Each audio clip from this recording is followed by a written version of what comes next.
sekarang kita lagi ada di Tugu, nungguin teman-teman yang lain untuk gabung karena masih banyak dari mereka yang belum gabung juga.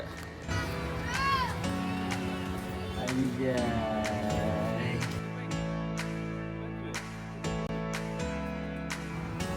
Setelah semua anggota tim berkumpul, perjalanan kita lanjutkan menuju Polsek Batu Putih untuk mengurus surat perizinan pendakian. Dan Masya Allahnya di sepanjang perjalanan itu kami disuguhi dengan pemandangan yang Masya Allah indah banget.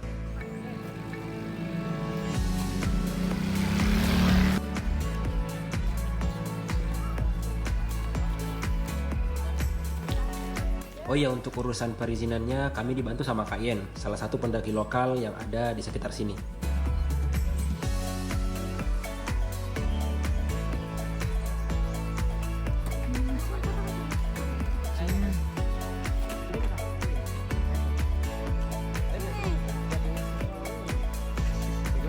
Setelah urusan perizinan selesai, kami diberikan arahan sedikit sama Pak Polisi dan juga dilanjutkan pengarahan dari Kak Yen. Tapi sayang sekali karena ada kesibukan lain, Kak Yen nggak bisa nemenin kita untuk mendaki Gunung Botak kali ini. Gense! Setelah semua siap, perjalanan kita lanjutkan menuju base camp puncak Gunung Botak, di mana jaraknya sekitar 30 menit dari Polsek Batu Putih tadi. Setelah beberapa menit melewati aspal yang mulus, sekarang kita melewati jalanan yang penuh dengan bebatuan seperti, dan pada akhirnya satu motor teman kami trouble dan terpaksa harus bongkar muatan terlebih dahulu. Setelah semuanya udah siap, perjalanan terus kita lanjutkan, dan Masya Allah ini jalannya menanjak dan super berlobang banget. Jujur aja aku sangat ketakutan dibonceng Bang Pen, apalagi kita menggunakan motor metik. Tapi ternyata motor metik Bang Pen lebih kuat dan lebih tangguh daripada aku kira. Kalian bisa lihat sendiri jalannya sangat menanjak dan penuh bebatuan seperti itu. Jadi kita mantap.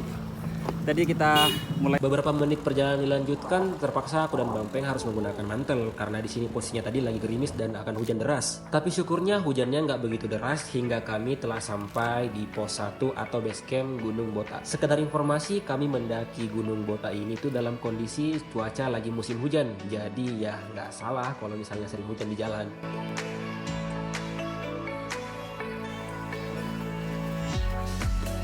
Dan setelah semua selesai dan lengkap, bismillah, perjalanan kita lanjutkan dari pos 1 menuju ke pos 2. Untuk estimasi dari pos 1 menuju pos 2 itu sekitar 2 jam kalau perjalanan lancar.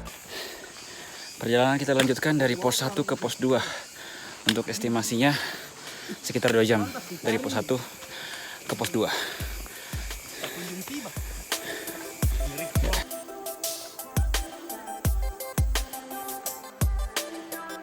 Di jalur pos 1 ini kami banyak menemui tumbuhan pakis liar yang bisa kita ambil untuk dijadikan tambahan logistik. Dan untuk sumber airnya di jalur pos 1 itu ada terdapat sungai. Dan saran saya kalau misalnya kalian mendaki di Gunung Botak itu kalian isi air di pos 1 ini, karena kalian gak akan menemukan sumber air setelah sampai di pos 3. Dan ternyata jalur tersulit dari semua jalur yang ada di Gunung Botak itu ada di jalur pos 1 menuju pos 2. Dan bener saja Bang Rul trouble dan carrelnya harus dibawain sama Bang Pen.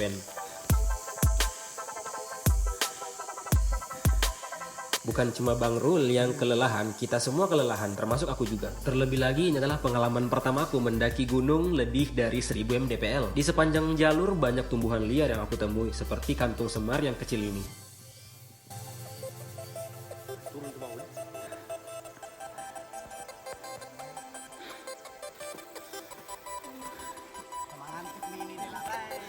Sudah berjam-jam waktu yang kita gunakan untuk mendaki, tapi kita belum sampai di pos 2. Beberapa kali kita harus istirahat untuk menggunakan mantel, karena hujan bentar-bentar turun, bentar-bentar berhenti. Dan kabar baiknya di jalur pos 1 menuju pos 2 ini ada hutan lembab yang sudah pasti ada binatang pacetnya. Jadi kalau melewati jalur ini sebaiknya jangan melambat, tapi percepat langkah kalian sebelum diserang pacet-pacet seperti ini. Tapi tenang aja karena jumlah pacetnya nggak terlalu banyak, jadi masih tergolong aman. Langit semakin gelap dan kami tak kunjung juga sampai di pos 2. Oke guys, sekarang udah maghrib dan kita masih belum sampai di pos 2.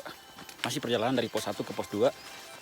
Setelah melewati tanjakan setan atau apa ya, dan sekarang posisinya udah gelap. Udah mulai maghrib.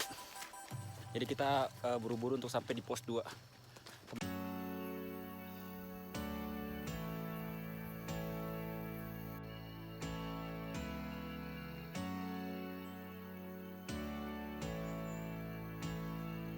sekarang udah maghrib Kita berdua sama Kasmin jalan. dan kita masih belum sampai di pos 2.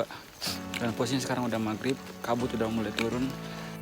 Perjalanan kita lanjutkan dan langit semakin gelap, kabut pun udah mulai turun. Dan kabar baiknya di depan sana udah pos 2. Jadi kita makin semangat untuk sampai ke pos 2. Dan pada akhirnya kita sampai di pos 2 sembari menunggu yang lain sampai, kita sambil istirahat juga sebelum melanjutkan perjalanan ke pos 3. Karena rencananya kita akan mendirikan tenda dan bermalam di pos 3 sebelum melanjutkan perjalanan di esok hari. Dan ternyata butuh waktu sekitar 5 jam dari pos 1 menuju pos 2. Waduh, lumayan lama ya. Nah, di sini kami istirahat sejenak sambil menunggu waktu maghrib lewat. Ya, Masya Allah, pemandangannya cantik sekali. Setelah waktu maghrib lewat, perjalanan kita lanjutkan menuju pos 3. Dan jujur aja di sini aku udah nggak tahan banget karena suhunya bener-bener dingin banget. Tapi karena bentar lagi sampai di pos 3, jadi kita kuat-kuatin biar nanti di pos 3 kita istirahat.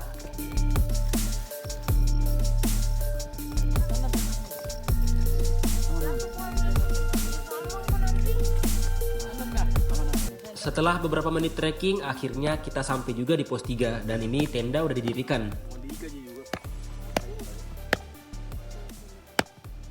Dan dengan gercep Bang Padli mengurus logistik karena udah tahu kalau kita semua udah kelaparan. Ditambah lagi di pos 3 ini suhunya dingin banget. Dan sekarang aku mau spillin ke kalian sumber mata air yang ada di pos 3. Nah, seperti ini. Jadi kita mengumpulkan airnya dari genangan-genangan seperti ini, teman-teman. Tapi tenang aja, di sini terdapat banyak genangan yang bisa lebih besar daripada ini. Jadi sumber airnya terjamin lah kalau di pos 3 ini. Dan saking dinginnya, ngomong pun itu mulut berasap cuy di sini. Karena Bang Pen dan Bang Rul juga udah nyalain api, jadi sekarang kita mau anget-angetan dulu nih. Nah, kalau udah berkumpul seperti ini, segala teori konspirasi pun bakal dibahas.